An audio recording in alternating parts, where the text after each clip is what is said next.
दोस्तों, आज की वीडियो के अंदर पृथ्वी के 450 करोड़ साल के सफर को देखने वाले हैं। जिस जगह आज हमारा सौरमंडल है, वहाँ विभिन्न प्रकार की गैस और धूल के बादल हुआ करते थे। बादलों से दूर तक एक तारा हुआ करता था। वक्त के साथ साथ उस तारे की ऊर्जा कम होने लगी, जिसके कारण उसके अंदर एक विशाल विस्फोट हुआ।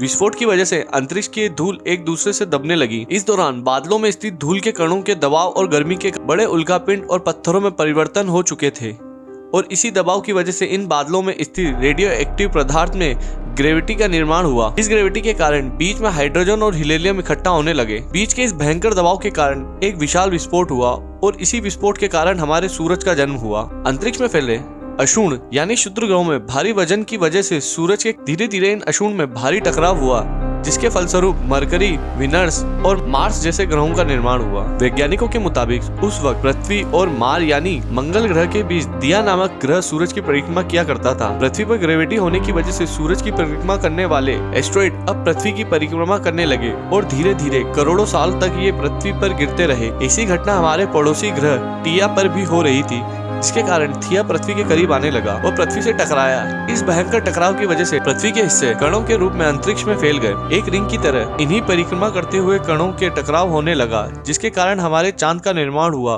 उस वक्त पृथ्वी के सिर्फ एक ही समुद्र हुआ करता था, और वो था 1900 डिग्री सेल्सियस की तापमान पर उबलते हुए लावा का। वह सारी चीजें जिसे आप आज तक अलग अलग नाम से जानते हैं, वक्त के साथ पृथ्वी के धीरे धीरे ठंडी हो रही थी। वक्त के साथ साथ पृथ्वी धीरे धीरे ठंडी हो रही थी, जिसके कारण पृथ्वी के भारी तत्व जैसे धातु और रेडियो एक्टिव पदार्थ पृथ्वी के केंद्र में जाकर इकट्ठे हो गए, और हल्के पदार्थ पृथ्वी की सतह पर आ गए। लाखों सालों तक पृथ्वी पर उल्कापिंडों की बरसात हुई, और इन्हीं गिरते हुए उल्कापिंडों में जमा था नमक, मिनरल्स और पानी। करोड़ों सालों तक उल्कापिंडों की बरसात होती रही, और धीरे धीरे पृथ्वी की ऊपरी सतह पानी से ढकने लगी। वैज्ञानिकों के मुताबिक यही वो वक्त था जब दूसरे गहरे पानी के अंदर निकलते हुए ज्वालामुखी की पहली बार सूक्ष्म जीवों का निर्माण हुआ। लाखों साल बाद एक वक्त ऐसा आया जब पृथ्वी की पूरी सतह पानी से ढक चुकी थी। हमारी पृथ्वी के सबसे अंदर का कोर रेडियो एक्टिव पदार्थ से बने होने की वजह से हर समय गर्म होता रहता है, लेकिन जब भी पृथ्वी की ऊपरी सतह ठंडी हो जाती है, तब पृथ्वी के अंदर की गर्मी बाहर नहीं निकल पाती, जिसके कारण ज्वालामुखी का निर्माण होता है। और उस वक्त कुछ ऐसा ही हुआ। पानी से ढकी हुई पृथ्वी पर हजारों की तादाद में ज्वालामुखी निकले। पानी से ढकी हुई पृथ्वी पर हजारों की तादाद में ज्वालामुखी निकलने लगे, और आने वाले लाखों सालों तक इनमें से ज्वालामुखी का निकलना जारी रहा, जिससे पानी के ऊपर जमीन का निर्माण हो रहा था। इस वक्त भी पृथ्वी पर वातावरण न होने की वजह से अंतरिक्ष में उल्कापिंडों की बरसात हो रही थी। आज से लगभग 300 करोड़ साल पहले पृथ्वी पर ऐसा वक्त आया जब पृथ्वी का वातावरण लगभग स्थिर होने लगा था। ज्वालामुखी निकलने धीरे हो गए थे, और पृथ्वी का एक दिन 12 घंटे का हुआ करता था। साल बीतते गए, और धीरे धीरे सूक्ष्म जीव पर विकसित होने लगे और समूह में रहने लगे। आज से लगभग 250 करोड़ साल पहले पहली बार पृथ्वी पर ऐसे जीवों का निर्माण हुआ जो जीने के लिए यह पानी के अंदर के मिनरल्स यानी खनिज पदार्थ और धूप का इस्तेमाल करते थे, और मल त्याग के रूप में ऑक्सीजन बाहर निकालते थे। इस वक्त तक पृथ्वी पर ज्यादातर ज्वालामुखी निकलने बंद हो चुके थे, और इन माइक्रो बैक्टीरिया की वजह से वातावरण में ऑक्सीजन की मात्रा बढ़ रही थी। वातावरण में ऑक्सीजन बढ़ने की वजह से पृथ्वी का वायुमंडल बनना शुरू हुआ, और आने वाले हजारों सालों तक वातावरण में ऑक्सीजन की मात्रा बढ़ती रही, जिसकी वजह से पृथ्वी में ज्यादातर हिस्सों में ये सूक्ष्म जीव फैल गए। हजारों सालों बाद एक वक्त ऐसा आया जब पृथ्वी में ज्यादा ऑक्सीजन बढ़ने के कारण ये सूक्ष्म जीव मरने शुरू हो गए। उस वक्त तक पृथ्वी का वातावरण ठंडे होने के साथ साथ ऑक्सीजन से भर चुका था, जिसके कारण जमीन और वातावरण में स्थित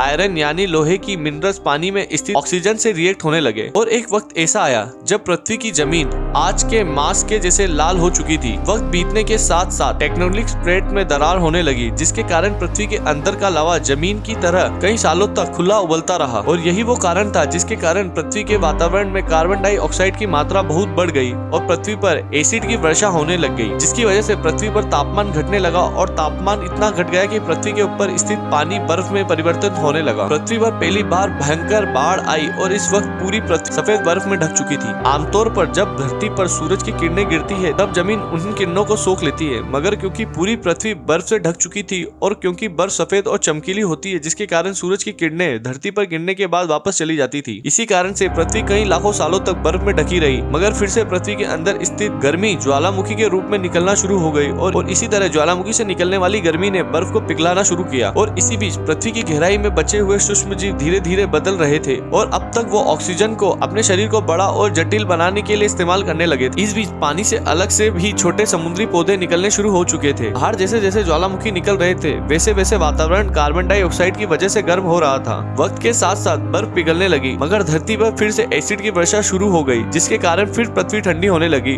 और फिर पृथ्वी से ज्यादातर सतह बर्फ से ढक गई। ऐसा बार बार हजारों सालों तक होता रहा और इसी कारण से अब समुद्री जीव धीरे धीरे वातावरण के हिसाब से विकसित होने लगे थे। इस बीच काफी सारे जीव और समुद्री जंगल से विलुप्त हो गए, मगर जो बच गए वो धीरे धीरे पृथ्वी में बदलते हुए तापमान के हिसाब से ढलते गए और अब हजारों सालों तक समुद्री पेड़ बर्फ की वजह से पूरी तरह से मरते या सूखते नहीं थे। अब सूक्ष्मजीव समुद्री जीव बन चुके थे। जब फिर से ज्वालामुखी ने पृथ्वी की बर्फ को पिघलाना शुरू किया, तब वह समुद्री पेड़ जल्दी विकसित होकर फैल गए। धीरे धीरे वातावरण में ऑक्सीजन की मात्रा बढ़ने लगी और पृथ्वी पर होने वाली एसिड की बरसात कम होने लगी। वातावरण में ऑक्सीजन आने की वजह से पृथ्वी की ओजोन लेयर मोटी होने लगी और आज से लगभग 47 करोड़ साल पहले पृथ्वी के ऊपरी सतह पर पहली बार मौसम नामक प्लांट उगना शुरू हुआ। इसके साथ जमीन पर अलग अलग प्रकार के पौधे और पेड़ उगना शुरू हुए। एक वक्त ऐसा आया जब जमीन के पेड़ों की लगभग लंबाई 80 से 9 फीट जितनी या आज की 506 मंजिल बिल्डिंग जितनी ऊंची हो चुकी थी। ये वो वक्त था जब समुद्री जानवर समुद्र से बाहर निकल रहे थे, जमीनी जानवरों में परिवर्तन हो रहे थे। धरती की ज्यादातर जमीन एक जगह इकट्ठी हो चुकी थी,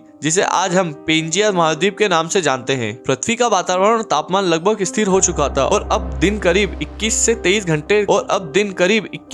घंटे का दिन हुआ करता था। अब समुद्री जीव पानी से बाहर रहने लगे थे और वातावरण के हिसाब से उनके शरीर का रूप रंग बदल रहा था। धीरे धीरे यह जमीनी जानवर डायनासोर में परिवर्तित हो गए। जिन डायनासोर्स ने पेड़ पौधे खाना शुरू कर दिए, उनका शरीर लंबा और विशाल रूप में विकसित होने लगा। कुछ डायनासोर शिकार किया करते थे, इसके कारण वे छोटे और तेज होते चले गए। पृथ्वी की ऊपरी जमीन एक जगह इकट्ठी होने के कारण ज्यादातर जमीन और रेगिस्तान और बंजर हो चुकी थी। ज्यादातर जंगल समुद्र के करीब हुआ करते थे, जिसमें डायनासोर रहा करते थे। आज से लगभग 200 करोड़ साल पहले पेंजिया महाद्वीप टूटना शुरू हो गया।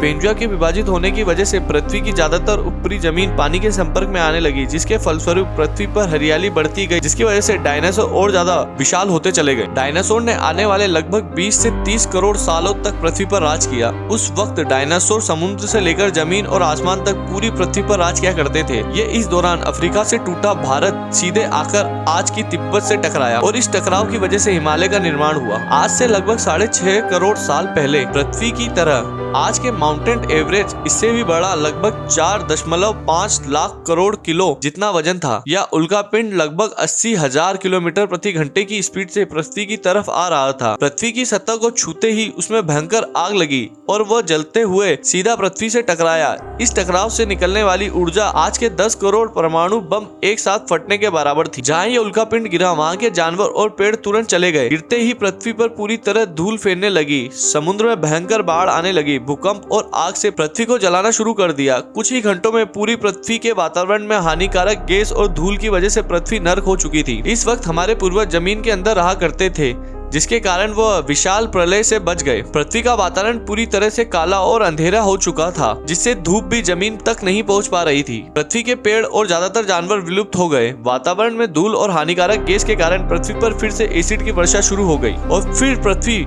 ठंडी होकर बर्फ से ढक गई। लेकिन इस बार पृथ्वी की बर्फ लाखों सालों तक नहीं जमी रही और 80 से 90 साल बाद यह बर्फ पिघलनी शुरू हो गई।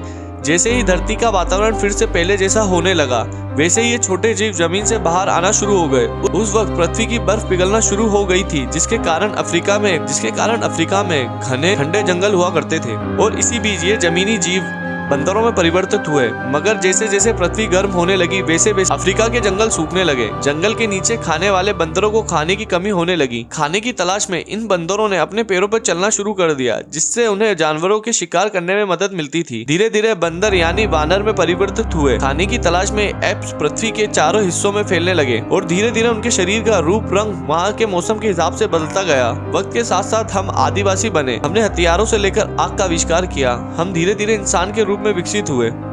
हमने धर्म से लेकर परिवार, भाषा, संस्कृति का निर्माण किया और वक्त के साथ साथ हम विकसित होते चले गए। आज हम पृथ्वी की सबसे विकसित प्रजाति बन चुके हैं। पृथ्वी को आज के जैसा बनने में लगभग 450 करोड़ साल का वक्त लगा और हम एक छोटे जमीन में रहने वाले जानवर से इंसान बनने में कई लाखों सालों का समय लगा। मगर हमने इन 100 सालों में जितना पृथ्वी को गंदा और तबाह किया, उतना आज तक किसी भी प्रजाति ने नहीं किया होगा। हम फिर से धरती को गर्म कर रहे हैं और कार्बन डाइऑक्साइड की मात्रा बढ़ा रहे हैं। वैज्ञानिकों का मानना है कि पृथ्वी पर फिर से विशाल परिवर्तन होने वाला है। भविष्य में पृथ्वी कैसी कैसी होगी इसके बारे में हम आपको अगली वीडियो में जरूर बताएंगे। आई होप आपको हमारी वीडियो अच्छी लगी होगी और हमारी बताई हुई नॉलेज आपके किसी काम आएगी। प्लीज इस वीडियो को लाइक करें, अपनी राय कमेंट बॉक्स में जरूर दें। मिलते हैं अगली वीडियो में। धन्यवाद।